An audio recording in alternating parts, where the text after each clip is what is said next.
What if I told you that everything you know is about to disappear? It was common, and now it is disappearing, disintegrating before your eyes. The water, which once flowed freely from the taps, has dried up. The air, once fresh and abundant, became dense, suffocating, and difficult to breathe. Market shelves, once full of food and supplies, are empty. The soil, which once flourished with crops, is now barren, covered in deep cracks. There is no more order, no hope. All that's left is chaos. You may think this is just a dystopian vision, an unlikely and distant future.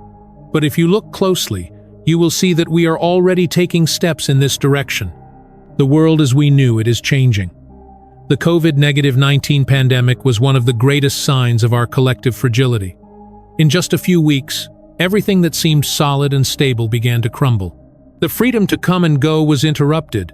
Health systems, economies, and infrastructure in many parts of the world have collapsed under the weight of an invisible threat. The signs were always there. Ancient prophecies warned us for centuries, but no one paid any attention. Now, as everything begins to fall apart, the world wonders, why haven't we listened? Scenes of despair appear in your mind. Empty shelves, people fighting for bottles of water as if they were the last ones on the planet. Cities, which were once symbols of innovation and progress, are now reduced to ruins. Destroyed forests stretch beyond the horizon, while the sky is painted in apocalyptic hues. Everything that was once certain and guaranteed now disintegrates before our eyes, leaving a distressing void. You look at the sky and notice that it has changed too. The sun, once bright and warm, now seems fragile, almost hidden by an atmosphere contaminated by pollution. What happened to the world we knew? Ancient texts have always spoken of times like this. From the earliest records of humanity, there have been warnings and visions of a future where earth and heaven would converge to remind us that everything we have built could disappear. Wars, famines, pestilences, and natural disasters have always been part of the stories we are told. However, over the centuries, many relegated these warnings to the realm of myth or superstition, believing that such difficult times would never come. Biblical prophecies, however, continued to echo, warning us of a time when humanity would be on the brink of collapse, when the forces of earth and heaven would unite to remind us of the limits of our greed, selfishness, and destruction. In the book of Revelation, the sacred text describes a series of horsemen, each bringing with them parts of the final judgment. One of them, the Night of Hunger, carries scales that symbolize times of imminent scarcity. The scales of the horsemen of hunger represent the price we pay for centuries of negligence, the consequence of a system that exploited natural and human resources unrestrainedly. In Revelation, it is written that a piece of bread would cost more than a lifetime of work. Although the interpretation of this text has been debated over time, we cannot ignore that we are experiencing something eerily similar today. Hunger, once seen as something distant, restricted to poor regions, is now approaching all nations. The COVID-19 pandemic, combined with climate disasters, has exposed the fragility of food systems. In recent years, we have seen the cost of basic foods rise. What was once abundant and affordable has now become a luxury for many. Even in countries considered rich, inflation and the impacts of climate change have made food an increasingly rare commodity. The Hunger Night scales not only symbolize the scarcity of resources, but also reflect the ethical and moral imbalance that has brought us to this point. For centuries, we ignored growing inequalities and allowed wealth to concentrate in the hands of a few, while the majority struggled to survive. We create systems that prioritize immediate profit over long-term sustainability. The hunger that affects millions of people today is not just the result of natural catastrophes, but of an economic system that places capital above human dignity.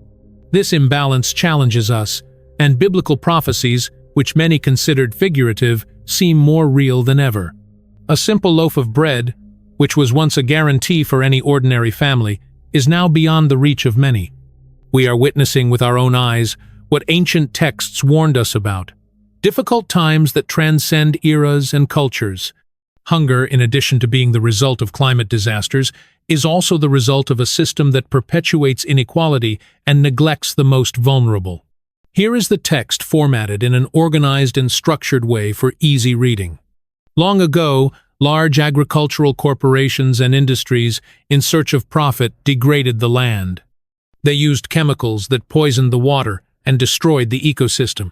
This cycle of exploration, without considering the future, has created a false sense of security, as if the earth could continue to offer infinitely without regret. But now the earth is mourning. Crops are failing. Rains, once predictable, fall erratically or not at all. Lands that were once fertile became arid, infertile, and unable to support life. Glaciers melt, sea levels rise, and forest fires devastate entire regions, signs that our greed has brought severe consequences. Furthermore, the pandemic has exacerbated this reality. Fragile global support networks have been disrupted, borders closed, food transport halted, logistics chains broken. In many countries, fear of shortages has led to a scramble for food, despair on supermarket shelves, and rising prices for essential items. What seemed like an abundance of food and water became uncertain.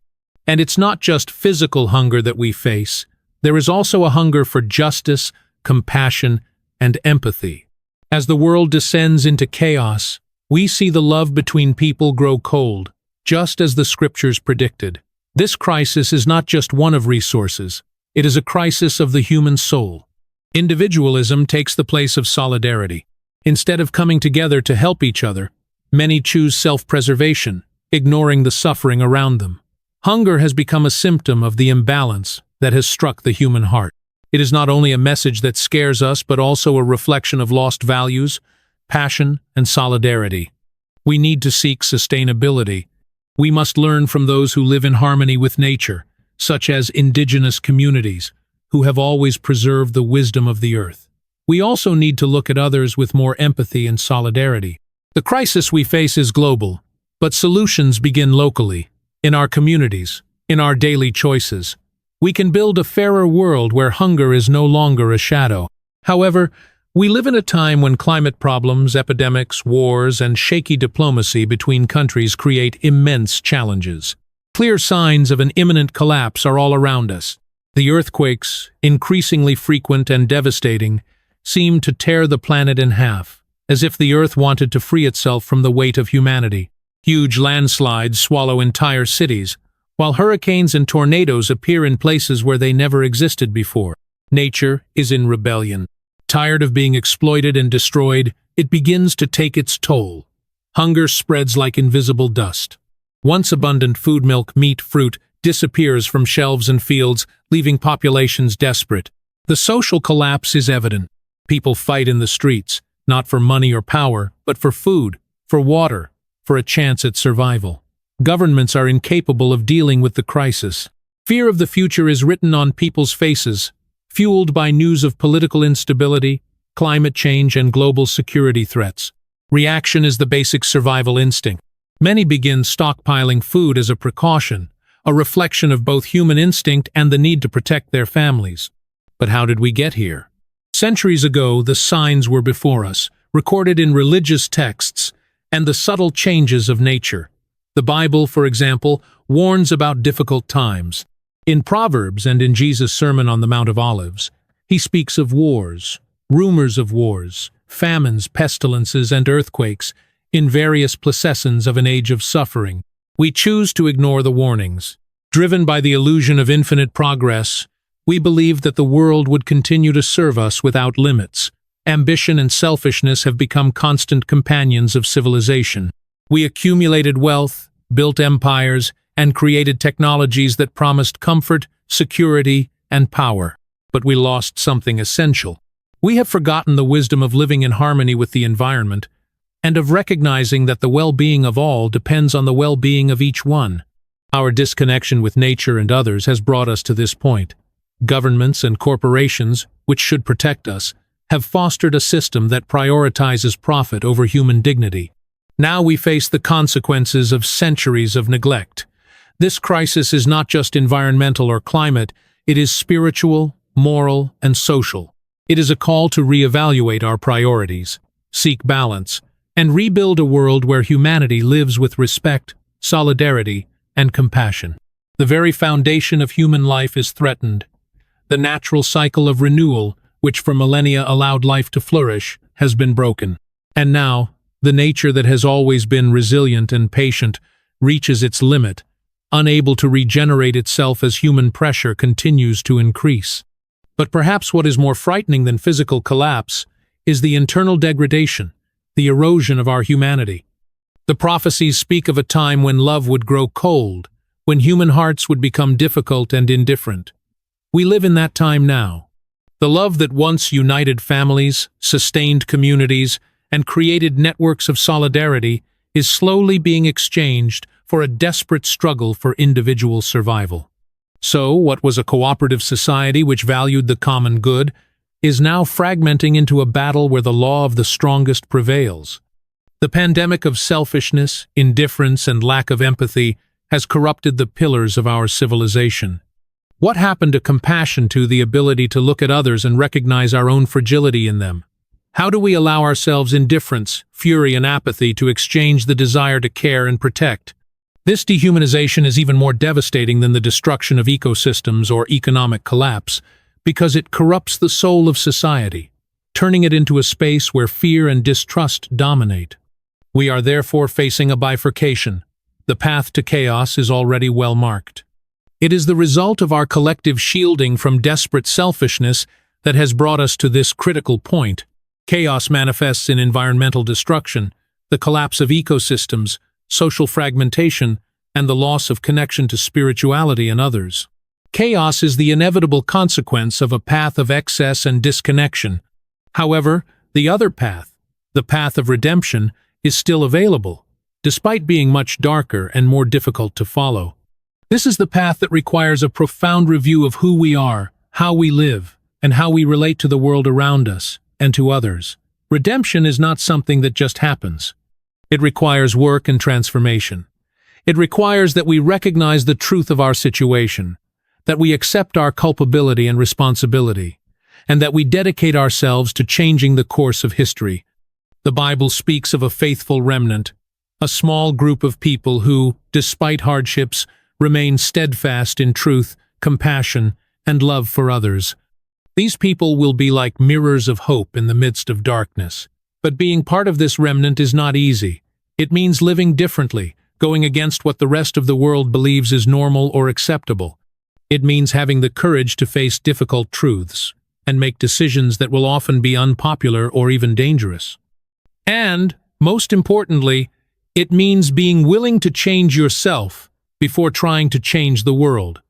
Many talk about preparing for the end times as accumulating resources, accumulating food, seeking refuge, and investing in self-sufficiency. But the most important preparation is not physical. It is spiritual and moral. It's being willing to live with integrity, to act with compassion, even when everything around you feels like it's falling apart. It is being willing to sacrifice comfort and security in the name of truth and love. This is the real preparation. Faced with this reality, the big question we must ask ourselves is not just how we got here, but, perhaps more importantly, what will we do now that we are here? Chaos may seem inevitable, but redemption is always within the reach of those who have the courage to live with purpose, those who recognize the intrinsic value of creation, and those who act in defense of others. Even when the world seems to be going in the opposite direction, we have reached a tipping point. And now, are we going to continue living as we have until now, ignoring the signs? Or are we going to finally open our eyes to the reality around us and start acting? If we choose the last option, it will be a difficult path, full of challenges and uncertainties. There will be moments of despair, doubt, and sacrifice. But there will also be moments of true hope, of spiritual growth, and renewal of humanity. If we choose to continue on the path of selfishness and destruction, the future will be bright. The physical and moral collapse will deepen, and humanity will become increasingly fragmented. However, if we decide to walk the path of redemption, we can be reborn as a new humanity, more conscious and more connected with the earth and with each other. The end of times may seem inevitable, but it is not the end of hope. Humanity has within itself the capacity to be reborn. This is our great strength. However, this re-engagement will require a profound transformation, a change that begins within each of us. Because the real battle is not just against external forces, but against what we allow ourselves to grow within us: selfishness, indifference, greed. What lies ahead will be even darker than we can imagine. But for those who want to seek the light, hope will never stop shining. The last question, then, is simple but crucial. Are you ready to be part of this renaissance? Be ready. Difficult times are here. The choice is before us, and the future will depend on the decisions we make now. Don't forget to access our book, The Secret Behind Biblical Prophecies. There are already more than 500,000 copies, and we are at the last units, so don't waste time and enjoy. I guarantee that you will acquire a lot of knowledge after reading this sensational book, written with great care and love for all the subscribers of our channel, completely based on the Holy Bible. The link is in the first pinned comment. If you like this video, I kindly ask you to subscribe to the channel, leave a like, and share as much as possible with your friends and family with each subscription. And likes not only motivate us to continue creating quality content, but also help increase our visibility, allowing more people to know and benefit from our videos. Your participation is essential so that we can reach more people and continue producing content that you like. We want to build an engaged and collaborative community where everyone can learn, have fun, and share ideas. Subscribe now so you don't miss any of our videos, ensuring you're always up to date with the latest news, tips, and exclusive content we've prepared especially for you. Turn on the notification bell to receive instant notifications when we publish something new, so you never miss the latest news. Leave a like to show us your support and help us understand what types of content you like most. Your likes are a valuable form of feedback that we use to continually improve our videos and improve your expectations and interests. Share to help grow by sharing our videos on your social networks. You help us reach people who don't yet know about our work, contributing to the growth of a larger and more diverse community. Together we can create a space where everyone feels welcome to learn, interact, and grow. Thank you for watching and for your continued support. We sincerely appreciate you taking the time to follow us and be part of this journey. Your support makes all the difference and inspires us to continue producing content that really makes a difference in your life. Stay with us, and let's build something amazing together.